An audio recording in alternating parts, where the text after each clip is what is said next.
الحمد لله نحمده ونستعينه ونستغفره ونؤمن به ونتوكل عليه ونعوذ بالله من شرور أنفسنا ومن سيئات أعمالنا من يهده الله فلا مضل له ومن يضلله فلا هادي له ونشهد أن لا إله إلا الله وحده لا شريك له ونشهد أن سيدنا ومولانا محمدا عبده ورسوله أرسله بالحق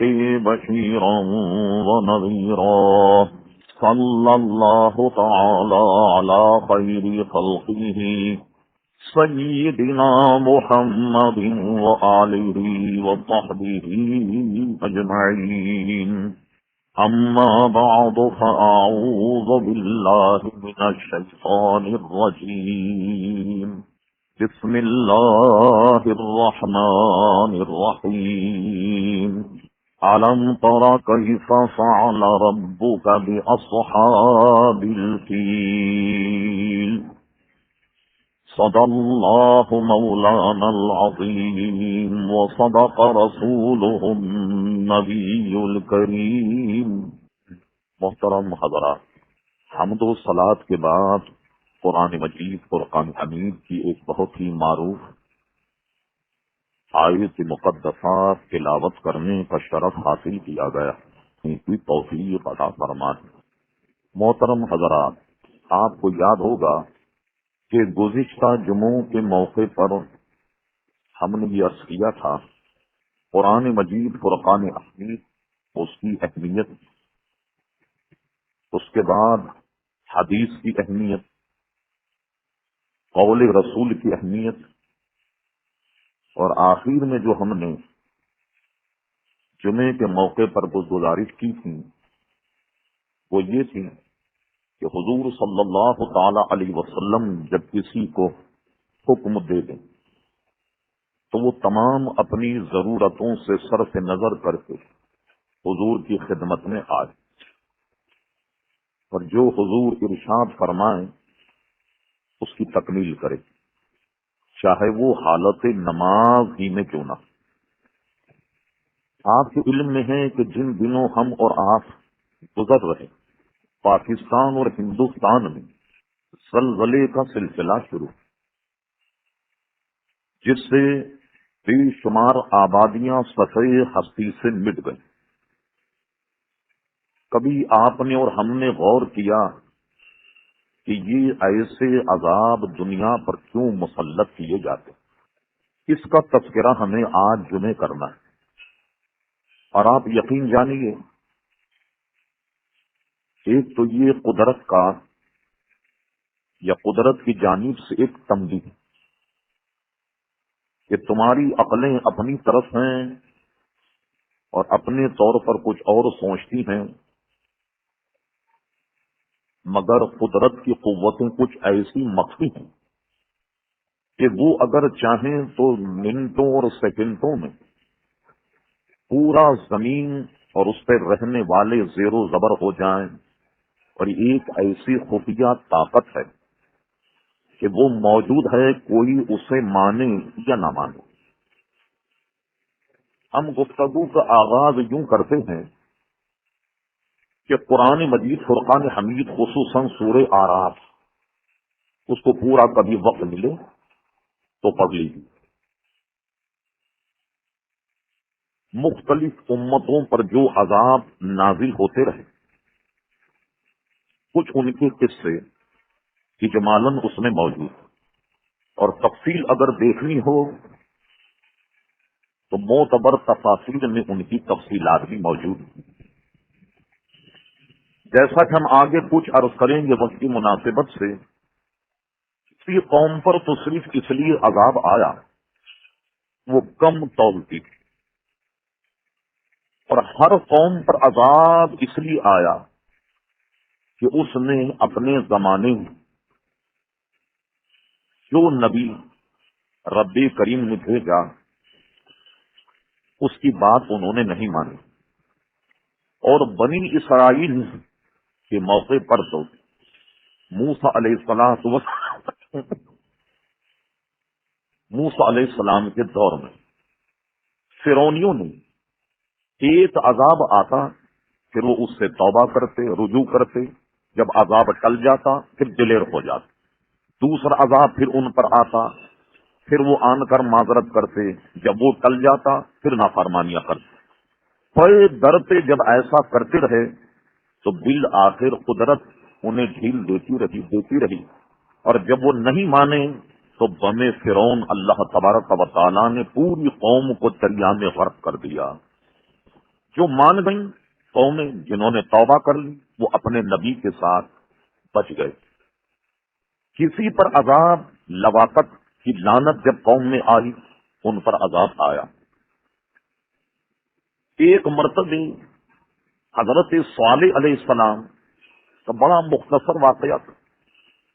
ایک اونٹنی قدرت سے پیدا ہوئی جس کا ہم تذکرہ کریں گے، اس اونٹنی کو انہوں نے قتل کر دیا، اس قوم پر عذاب آ گیا۔ ہود علیہ السلام کی قوم عاد پر جب عذاب آیا تو اللہ تبارک و تعالی ایسی چیزیں جو بظاہر رحمت ہیں، اگر اس کی قدرت چاہے تو اسی رحمت کو زحمت میں تبدیل کر دیتا۔ ان پر ہوا کا عذاب آیا اور اس نے پوری قوم کو تباہ کر کے رکھ دیا۔ میں یوں سمجھ لیں کہ ابتداً آپ کے ذہن میں پہلے یہ بات بٹھانا چاہتا ہوں کہ ان لوگوں پر ایک ایک گناہ کی وجہ سے عذاب آیا، اور اس وقت اگر آپ پورے پاکستان کو چھوڑ دیجیے، خالی کراچی کا سروے کریں تو کراچی ہی میں ایسے لوگ موجود ہیں، پورے پاکستان اور دنیا کا ہم تذکرہ ہی نہیں کریں، صرف کراچی، کہ جن وجہ سے ان اقوام پر عذاب آئے وہ ساری برائیاں ہماری اس قوم میں موجود ہیں جو صرف کراچی کی رہنے والی ہے۔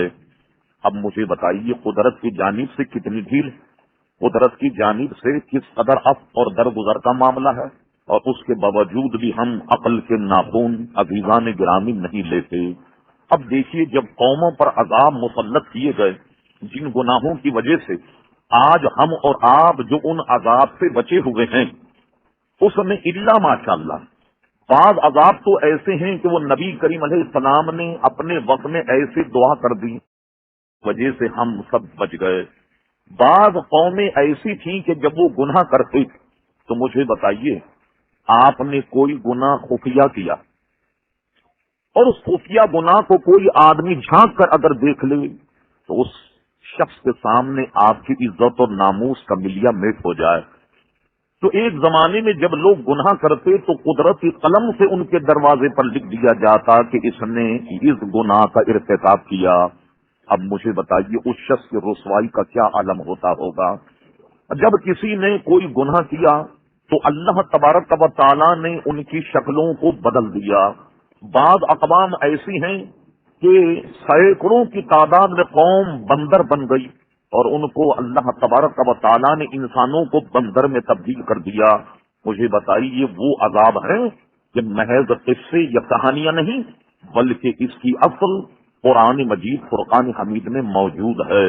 تو میں عرض کر رہا تھا یہ ساری برائیاں ہم نے جمع ہیں تو ہم پر اس قسم کے عذاب کیوں نہیں آ رہے کہ نبی کریم صلی اللہ علیہ وسلم نے ان عذابوں کے ٹلنے کی دعا فرما دی کہ میری امت کی شکلیں نہ بدلی جائیں، میری امت کے معاملات جو ہیں اس سے درگزر کیا جائے۔ اللہ تبارک و تعالیٰ نے اس امت پر یہ کرم فرمایا کہ بے شمار وہ عذاب جو امم سابقہ پر نازل ہوتے ان سے ہم نبی کریم علیہ السلام کی رحمت کے صدقے میں بچ گئے۔ عزیزان محترم اب آئیے ایک مختصر نقشہ کہ اللہ تبارک و تعالیٰ نے جب دیکھا کہ قوم نافرمان ہو گئی تو ان پر کیسے عذاب نازل ہوئے۔ حضرت آدم علیہ السلام کے بعد میں آدم ثانی کہلاتے ہیں حضرت نوح علیہ الصلوۃ والسلام۔ قوم کو تبلیغ کرتے رہے مگر قوم تھی کہ مان کے نہیں دے. یہاں تک کہ آپ اگر تصریحات پڑھیں تو آپ کا تبلیغ کا دورانیہ، صرف تبلیغ کا دورانیہ 950 برس، 950 برس تبلیغ کی حضرت نوح علیہ السلام نے. ایمان لانے والوں کی تعداد انگلیوں پہ گننے کے لائق، 80، 90، زیادہ سے زیادہ 100.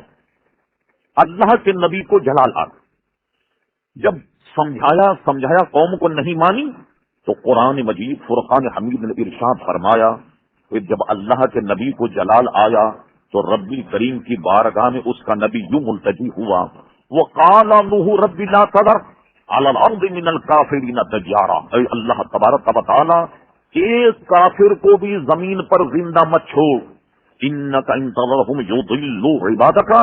اب دیکھیے اللہ تبارک و تعالی کے نبی کی ناز برداریاں.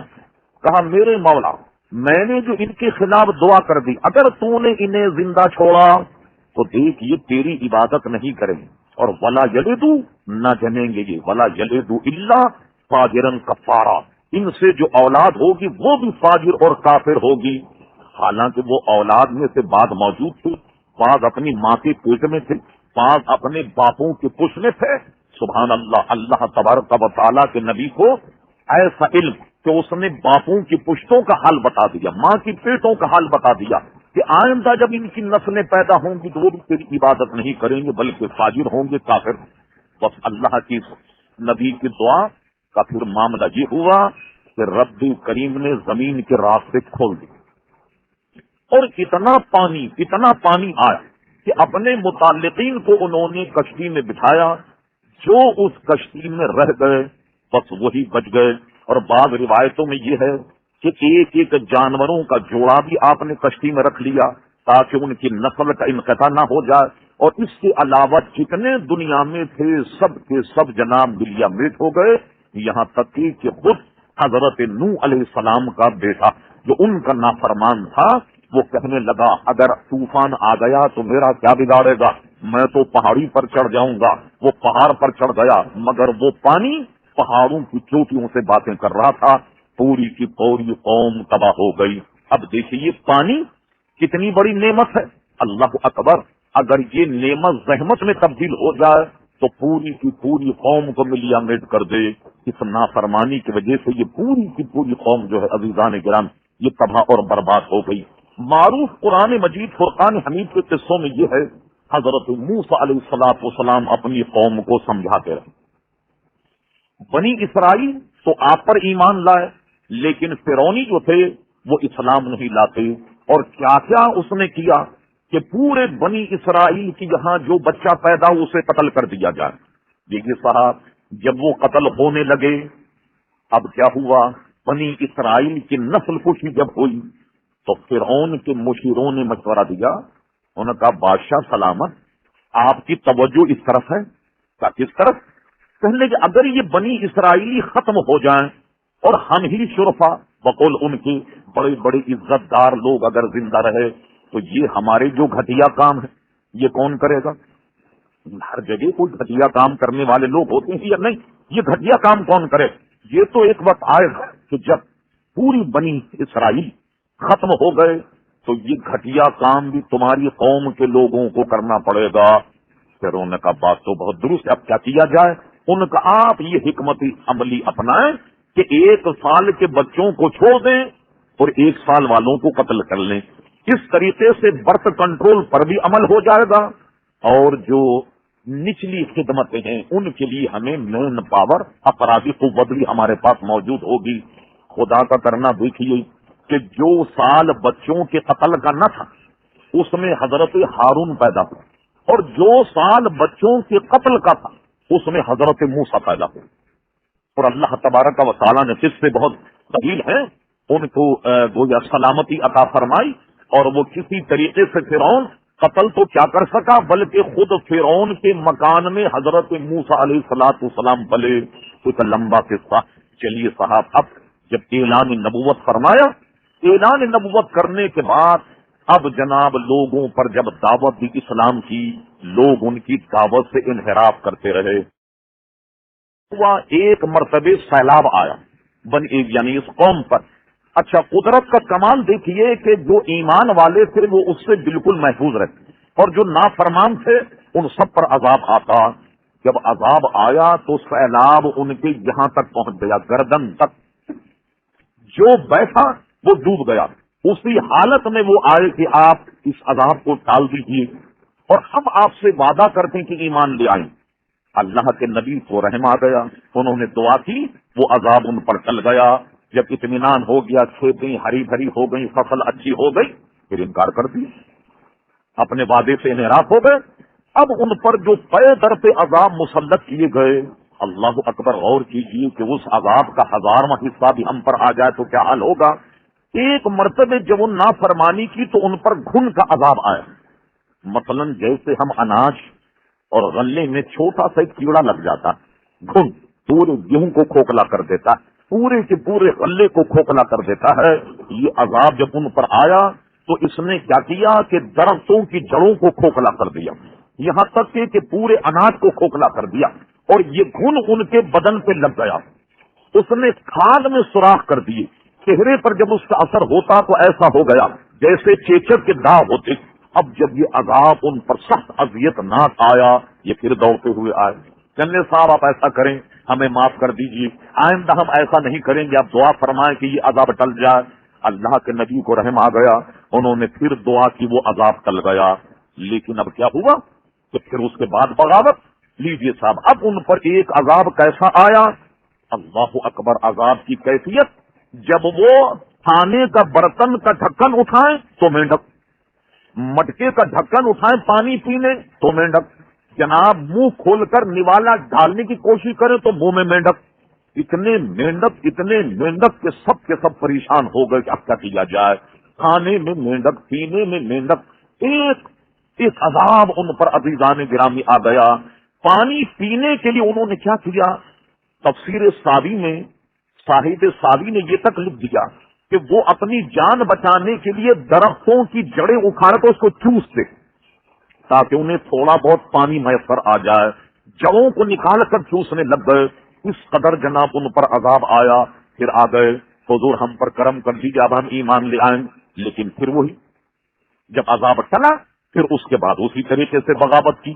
اب ان پر عذاب آیا خون کا، کہ جناب کھانے کا ڈھکن اٹھائیں تو اس میں خون، مٹکے کا ڈھکن اٹھائیں تو اس میں خون، ہر جگہ خون ہی خون، ایک ایسا کہ جیسا کہ گویا خون کی بارش ہو رہی ہو. غرض یہ کہ اس قسم کے عذاب جب ان پر مسلط ہوئے، ہر دفعے وہ اللہ کے نبی سے رجوع کرتے اور ان کی معافی اور تلافی ہو جاتی. پھر اس کے بعد جناب وہ پھر برگشتہ ہو جاتی. ایک عذاب ان پر بڑا عجیب و غریب آیا، پورا طور کئی میل مربع. جب وہ نہیں مانے تو جبریل امین نے آن کر کے پورے طور کو اٹھا کر قوم پر مسلط کر دیا. اب بتاؤ، اب مانتے ہو یا نہیں مانتے، یا اس طور کو سب کا سب تم پر گرا کر کے تمہیں چکنا چور کر دیا جائے. عزیزان گرامی، اس عذاب جب ان پر مسلط ہوا تو سارے کانپنے لگ گئے، سب پریشان ہو گئے. اور اس کے بعد پھر وعدہ کیا کہ نہیں، چلیے اب ہم آپ پر ایمان لانے میں کوئی تاخیر نہیں کریں. آپ یہ پہاڑ جو ہم پر مسلط ہو گیا اس کو آپ کسی طریقے سے ہمارے سے ٹال دیجیے. اللہ کے نبی کو پھر رحم آ گیا، انہوں نے دعا کی تو طور جو ان پر مسلط ہو گیا تھا اب جناب وہ عذاب بھی ان پر ٹل گیا. لیکن سارے عذابوں سے وہ تمسخر اور ٹھٹا کرتے رہے اور ہر وقت وہ اپنے رجوع کرنے کا وعدہ کرتے رہے. مگر جب عذاب ٹل جائے، موسم جو اپنے اعتدال پر آ جائے، پھر اس کے بعد آن کر کے وہ انکار کر دیا کرتے. اب اللہ تبارک و تعالیٰ کی قدرت نے یہ فیصلہ کیا کہ ان سب کو غرق کر دیا جائے. موسیٰ علیہ السلام سے فرمایا آپ اپنے لوگوں کو لے کر دریا سے نکل جائیے. حضرت موسیٰ علیہ السلام کو اللہ تعالیٰ نے یہ کمال عطا فرمایا کہ ان کے پاس جو آتا اگر وہ پتھر پر مارتے چشمے جاری ہو جاتے، دریا پر مارتے تو دریا ان کو راستہ دے دیا کرتا، کنویں میں اسے لٹکاتے تو وہ ڈول کا کام کیا کرتا، اندھیرے میں دکھاتے تو وہ ٹارچ کا کام کیا کرتا. غرض یہ کہ بے شمار حکمتیں اس آسے میں تھیں. حضرت موسیٰ علیہ السلام نے اپنی قوم کو جمع کیا اور دریا پر ہاتھا مارا، وہ دریا نے راستہ دے دیا. اب اپنی قوم کو جب لے جانے لگے اس کی خبر فرعون کو لگ گئی.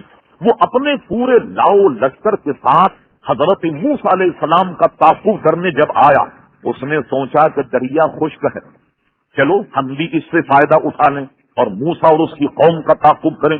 موسیٰ علیہ السلام تو عبور کر گئے دریا، یہ قوم جب بیچ میں آئی کہاں کی خشکی، چاروں طرف سے پانی آ لیا اور پوری کی پوری قوم اس جناب دریا میں غرق ہو گئی.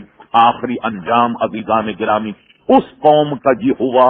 اور اسی طریقے سے مختلف اقوام پر جب عذاب نازل ہوا، حضرت لوط علیہ السلام کا معاملہ لیجیے.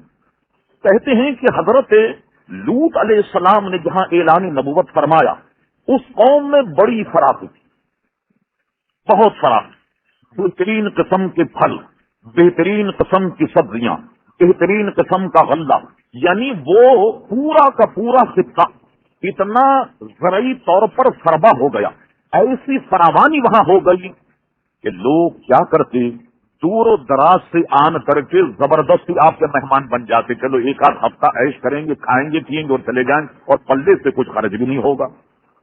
مہمان بنتے جاتے. اب کیا ہوا، جسے دیکھو اس کے یہاں مہمان آ رہا ہے، جسے دیکھو اس کے یہاں مہمان آ رہا ہے. مہمان نوازی یہ بہت بڑی بات ہمارے یہاں دین میں بھی، کہ مہمان کو اگر کھانا کھلایا جائے تو مہمان بے شمار برکتیں لے کر کے آتا. بلکہ ہم نے حدیثوں میں پڑھا کہ کوئی آدمی ادھر ادھر سے آ جائے حضور کی خدمت میں اور وہ بھوکا، اب اعلان فرماتے اے جماعت صحابہ کون ہے جو اس کے پیٹ بھرنے کا سبب بنے. صحابہ میں اس وقت روزی روزگار کا مسئلہ ایسا نہیں جیسا آج. بڑا قلیل ان کے پاس معاملہ ہوتا جس پر گزر اوقات کرتے، وہ ایسے مہمان کو اپنے پاس لے جاتے. ایسے واقعات موجود ہیں جس کا ابھی عنوان نہیں، کہ بیوی بچے میاں سب بھوکے رہتے اور پیارے مصطفیٰ کے مہمان کو کھلا دیا کرتے. جانتے تھے کہ مہمان اگر کسی گھر کا بہت بڑی برکت کی بات ہے، تو غرض یہ تو چاروں طرف سے مہمان آنے لگ گئے. اب کیا کیا جائے، مہمان نوازی کرتے کرتے یہ شہر جو تھا یہ بڑا پریشان ہو گیا. تو ان کا جو بہت بڑا تھا اس کے پاس شیطان آیا. یہ حضرت لوط علیہ السلام کی قوم کا معاملہ. استغفر اللہ، اس شیطان نے آن کر کے ان کو کیا باور کرا دیا. میں بند لفظوں میں کہوں گا کیونکہ ان کی کیسٹیں بھی تیار ہوتی ہیں اور گھر میں ماں بہنیں بھی سنتی ہیں. شیطان نے آن کر ان کو یہ باور کرا دیا کہ تم ایسا کرو کہ جب کوئی تمہارے یہاں مہمان آئے تو تم اس کے ساتھ زبردستی بدفعلی کرو. یہ ان کے ذہن میں یہ بات اس نے ڈال دی. اچھا یہ بات جب ڈال دی تو ڈالنے کے بعد اس کا اجرا کرنے، اس کی ابتدا کرنے خود ایک بہت ہی حسین اور جمیل لڑکے کی صورت میں آ گیا. یعنی پہلے اس سے ابتدا ہوئی، اب اس کے بعد یہ غلاظت اور یہ فعل اور یہ معاملہ بتدریج پوری قوم میں ایسا رس گیا اور ایسا جناب یہ راسخ ہو گیا کہ یوں کہیے کہ لوگوں نے اپنی حاجتوں میں اپنی عورتوں سے سبکدوشی حاصل کر کر اپنی حرص اور حویص لڑکوں سے بجھانے لگ گئے، مردوں سے بجھانے لگ گئے. اور یہ سلسلہ اتنا طویل ہوا کہ اللہ کا نبی انہیں سمجھاتا رہا کہ دیکھو مان جاؤ، ایسا کام مت کرو، اللہ کا غضب مول مت لو. مگر وہ قوم نہیں مانی. اب آئیے اس قوم کا انجام. اللہ کا نبی ناراض ہو گیا کہ قوم مان کر نہیں دے رہی، چند ان کے ماننے والے موجود ہیں. اب دیکھیں ان کا امتحان یہ ہوا کہ جب ان پر عذاب الہی آیا تو قرآن مجید فرقان حمید میں اجمالاً یہ قصہ حضرت جبریل علیہ الصلوۃ والسلام اپنے فرشتوں کی جماعت کو لے کر حضرت لوط علیہ السلام کے گھر میں آئے. امتحان تو ایسا ہی ہوتا.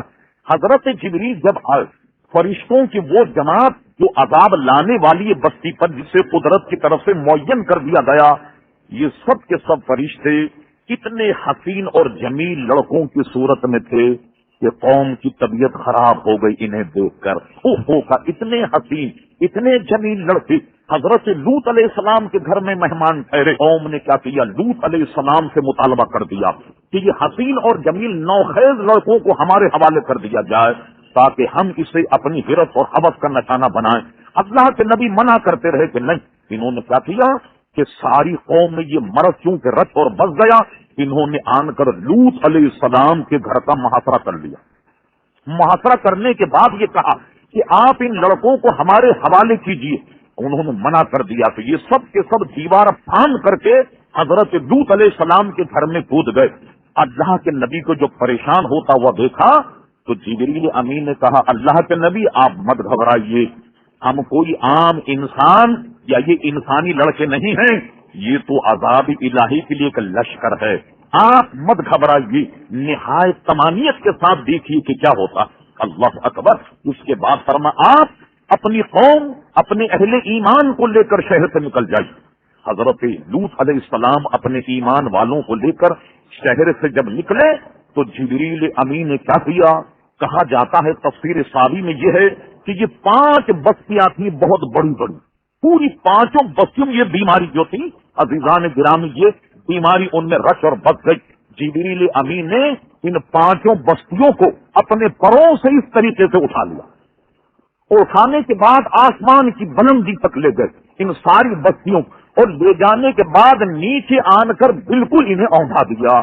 یا اس طریقے سے اوندھایا کہ اوندھانے کے بعد ان پر کنکر کی بارش اتنی تیز ہوئی کہ اللہ اکبر. صاحب تفسیر ساوی کہتے ہیں کہ پوری قوم میں سے کوئی ایک بچہ بھی نہیں بچا، ایک فرد بھی نہیں بچا، ایک عورت بھی نہیں بچی. اور اس طریقے سے رب کریم نے پوری بستی کو الٹ دیا. یہ کیا تھا؟ ایک بیماری اس میں تھی نواقت، کہ وہ اپنی ہرس اور حدیث جو ہے وہ نوخیز لڑکوں سے بجھایا کرتے، عورتوں کو انہوں نے ترک کر دیا اور ان پر عزیزان گرامی یہ عذاب مسلط ہو گیا.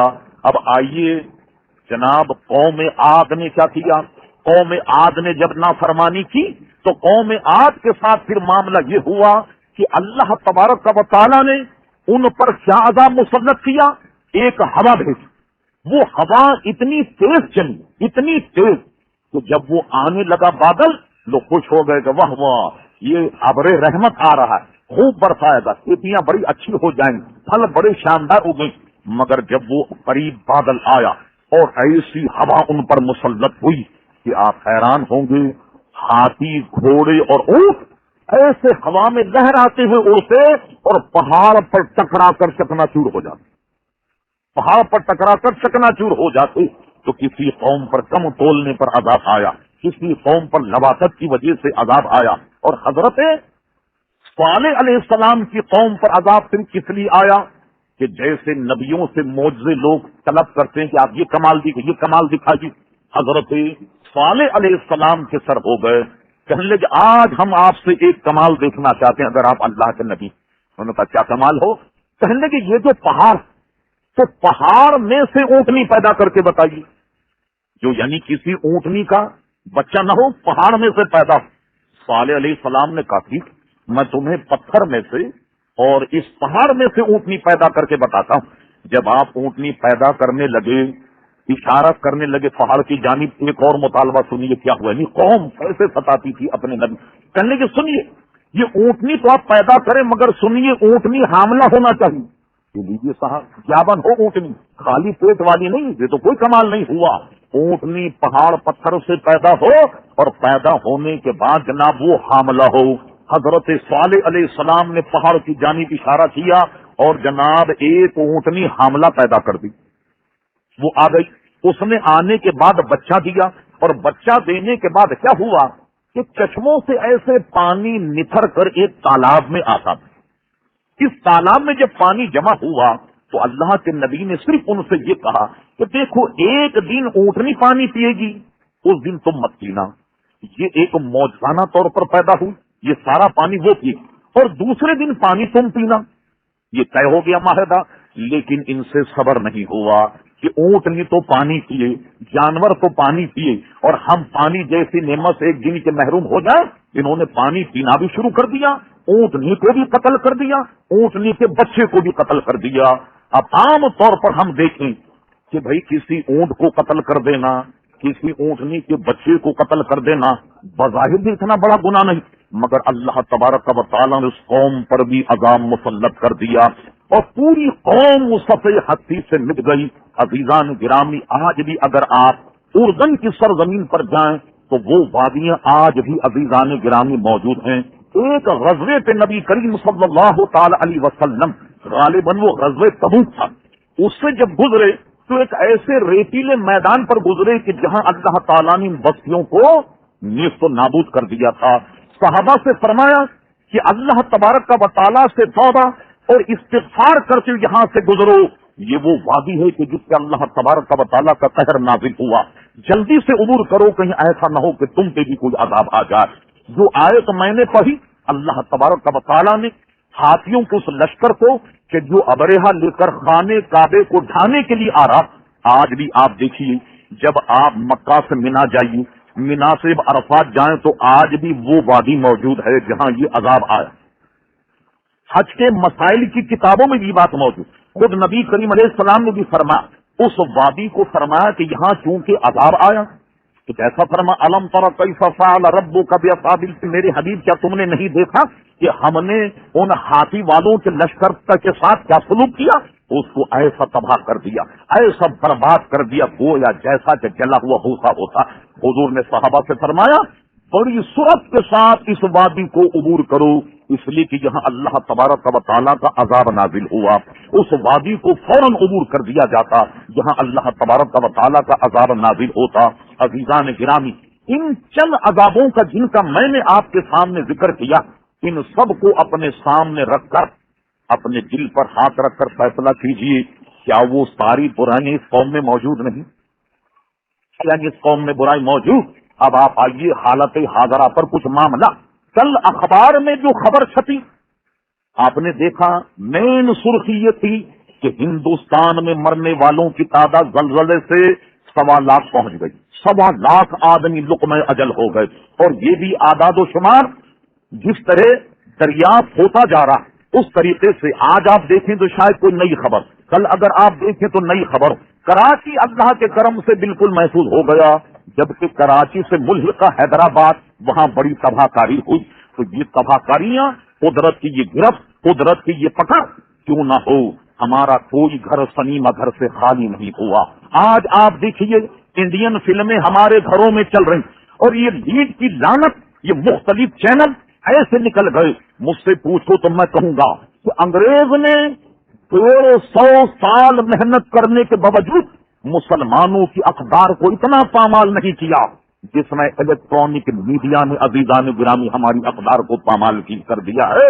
اگرچہ سائنسداں یہ کہتے ہیں کہ یہ کوئی ایک معاملہ ہے کہ جس کی وجہ سے یہ زلزلہ پیدا ہوتا، ہم ان سائنسدانوں کے کہاوت پر نہیں جاتے، مگر اتنا تو جاتے ہیں کہ آج سے 400 سال پہلا ایک ریکارڈ جس میں مرنے والوں کی تعداد زلزلے سے 80 لاکھ، کبھی 2 لاکھ، کبھی 10 لاکھ۔ آپ گویا کیا نام ہے آپ کا، جاپان کی تاریخ پڑھیے، کیسے کیسے وہاں زلزلے آئے، خود یہاں 100 برس پہلے کا دیکھ لیے کیسے زلزلے آئے، بلوچستان میں دیکھیے آپ کس طریقے زلزلے آئے۔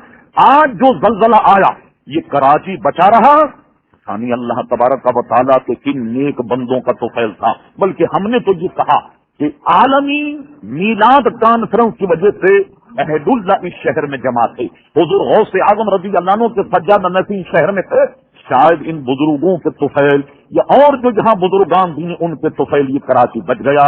لیکن غور کیجیے، اگر ہم نے اپنی حالت کو نہیں سنوارا، آپ کرتب کچھ کر لیں مگر عذاب جب آئے کرتب کیا کیے۔ آپ دیکھیں کہ آج کل بڑی بڑی یونیورسٹی اور جامعات میں سے بڑی تحقیق ہو رہی، کیلیفورنیا امریکہ کا ایک بہت بڑا صوبہ 24 گھنٹے زلزلے کی زد میں رہتا، تو وہاں تو کیا کیا کہ بڑے سائنٹسٹ اور بڑے جناب سائنسدانوں نے کیا کیا کہ جناب بلڈنگ کو اس طریقے سے ڈیزائن کیا کہ اگر یہ اس طریقے سے بھی ہلنے لگ جائے تو وہاں بلڈنگیں نہیں گرتی، اور بڑے بڑے جب زلزلے آئے تو اموات کی شرح انگلیوں پہ گننے کے لائق۔ انہوں نے پورے شہر کو اسی طریقے سے گویا استوار کیا کہ وہ زلزلے کے جھٹکے جو ہیں وہ برداشت کر لے، اور اس پر جامعات میں بڑی بڑی تحقیق ہو رہی ہے۔ ٹیکساس یونیورسٹی میں اس پر تحقیق ہوئی اور یہ کہا گیا کہ زلزلوں سے عمارتوں کو کیسے گویا محفوظ کیا جائے، جیسے ہم اور آپ لوہا استعمال کرتے ہیں ان میں کیا تبدیلی کی جائے۔ اس پر لوگوں نے بڑی تحقیق کرنے کے بعد 2 بلڈنگوں کو جان کر کے گرایا، اور گرانے کے بعد یہ تحقیق کی کہ کیا کیا تبدیلی اس میں لائی جائے جو زلزلوں کے جھٹکے برداشت کر لے، مگر یہ انسانی عقل ہے اور قدرت کی طرف جب گرفت آ جائے تو عزیزان گرامی پھر ساری ترکیبیں بھری رہ جاتی ہیں۔ بالکل اسی طریقے سے کہ ایک قصہ ہے صرف بات کو سمجھانے کی، جب آ جائے یہ سارے زلزلہ پیمائی کے آلات، یہ سارے معاملات بالکل جواب دے جاتے ہیں۔ کہتے ہیں کہ کوئی ایک آدمی اپنے معاشی معاملات سے تنگ آ کر خودکشی کرنے کے لیے چلا۔ جب خودکشی کرنے کے لیے چلا تو کہتے ہیں اس کو ایک فرشتہ مل گیا۔ اس نے کہا کیا بات، کائی کے لیے خودکشی کرنے کے لیے جا رہا؟ انہوں نے کہا کہ معاش سے میں بڑا پریشان ہوں، کہ ادھر آؤ واپس، تم ایسا کرو کہ اپنے آپ کو حکیم ہونے کا اعلان کر دو۔ حکیم ہونے کا اعلان۔ اب جب تم کسی مریض کے پاس جاؤ اور مجھے پائنٹی کھڑا ہوا دیکھو، سمجھ لینا کہ مریض مرے گا نہیں۔ اگر مجھے پائنٹی کی طرف کھڑا ہوا دیکھ لو تو سمجھ لینا کہ مریض مرے گا نہیں، اور جو بھی کوئی دال کی تکلیف جو بھی دے دو اس کو شفا ہو جائے۔ اور اگر تم کسی مریض کے پاس گئے اور مجھے تم نے سرہانے کھڑا ہوا دیکھا، سمجھنا کہ مر جائے گا۔ اب تم کہہ دینا کہ بھئی لا علاج ہے، میرے پاس اس کا علاج نہیں۔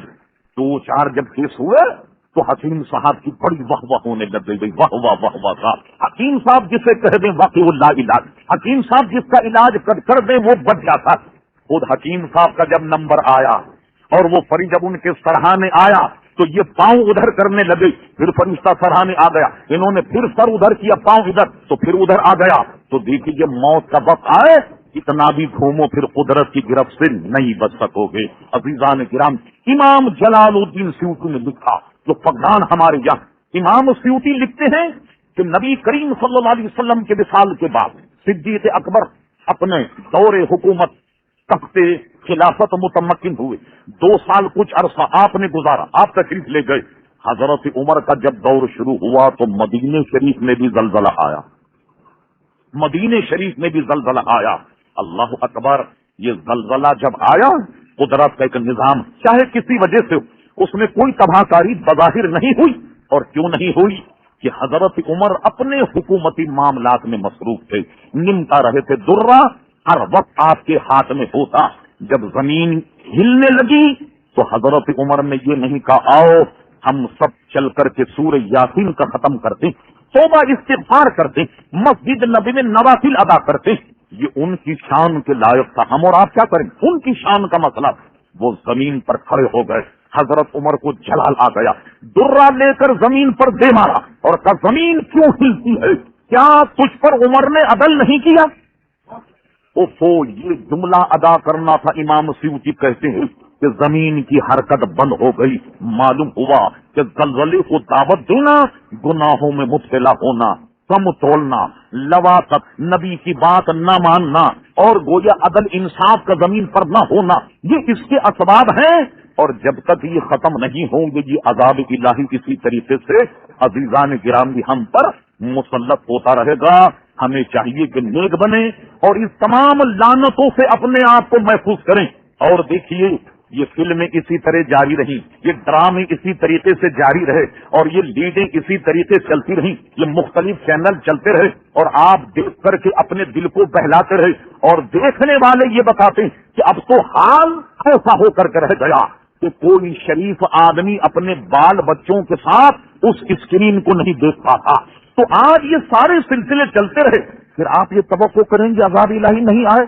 نہیں، عذاب الہی تو آئے گا۔ اس لیے ہمیں اپنے معاملات کو سنوارنا چاہیے، اللہ سے توبہ استغفار کرنا چاہیے۔ خدا نہ خواستہ کوئی انڈیا بہت دور تو نہیں، وہی عذاب جو احمد آباد میں آیا وہ اگر کراچی پر ہوتا تو احمد آباد کو ہم نے بڑی غور سے دیکھا۔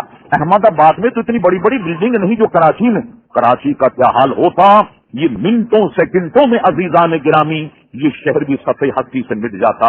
اللہ تبارک و تعالیٰ کے کوئی نیک بندے جن کی وجہ سے رب الکریم نے کرم فرما دیا، آپ اس نیت سے کہ ہم اپنے گناہوں سے توبہ کریں کہ یہ ابھی بھی زلزلے کی پٹی پر موجود ہے کراچی، یہ مت سمجھیے کہ چل گیا، ابھی بھی موجود ہے۔ اللہ تبارک و تعالیٰ دعا کریں اور میرے ساتھ صرف 3 مرتبے جو کلمات میں کہوں وہ کریں اس دعا کے ساتھ کہ رب کریم ہمارے گناہوں کو معاف فرمائے، اور یہ عذاب جو ہمارے سر پر ہے رب کریم ہمارے سروں سے ٹال دے، ہمارے بچوں کی، ہماری ماں بہنوں کی، اور جتنے بھی لوگ ہیں ان کی جانوں کی اللہ تبارک و تعالی حفاظت فرمائے. درود شریف بلند آواز اللہم صلی اللہ سیدنا مولانا محمد معدن الجود والکرم علیہ بارک وسلم صلاۃ و سلام علیک سیدی یا رسول اللہ. تمام حضرات 2-1 منٹ میں آپ کے زیادہ لے رہا ہوں. بلند آواز ایک استغفر اللہ ربی من کل ذنب واتوب الیہ. استغفر اللہ ربی من کل ذنب واتوب الیہ. استغفر اللہ ربی من کل ذنب واتوب الیہ. رب کریم تمام عربی سماوی بلاؤں سے ہم مسلمانوں کو محفوظ رکھ. جہاں جہاں بھی الہی ہم صرف پاکستان یا کراچی کے نہیں عالم اسلام کے لیے تیرے دربار میں دعا ہوئے. مولا کریم اپنے پیارے حبیب علیہ سب کے طفیل یہ ساری عربی سماوی جو بلائیں جو عذاب ہمارے سلوں سے اسے ڈال دے. ہماری توبہ کو قبول فرما. اس قوم پر اپنا فضل فرما, رحم فرما, کرم فرما. جتنی آفات میں مسلمان ہمارے مبتلا الہی ان تمام مسلمانوں پر سے اس عذاب کو جو ان پر نازل ہوا الہی ان کو فراغی عطا فرما. جو بے گھر ہو گئے انہیں گھر عطا فرما. جو الہی عذاب کا شکار ہے مولا کریم اسے اپنی رحمت میں بدل دے. جہاں جہاں مسلمان ہیں سب کو امن و عافیت نصیب فرما. سب پر اپنا فضل فرما, کرم فرما, رحم فرما. بے برکت ان اللہ وملائکتہ یصلون علی النبی یا ایھا الذین آمنوا صلوا علیہ وسلموا تسلیما. اللہم صل علی سیدنا مولانا محمد معدن الجود والکرم وآلہ وبارک وسلم. صلاۃ و سلام علیک سیدی یا رسول اللہ. سبحان ربک رب العزۃ عما یصفون وسلام علی المرسلین والحمد للہ رب العالمین.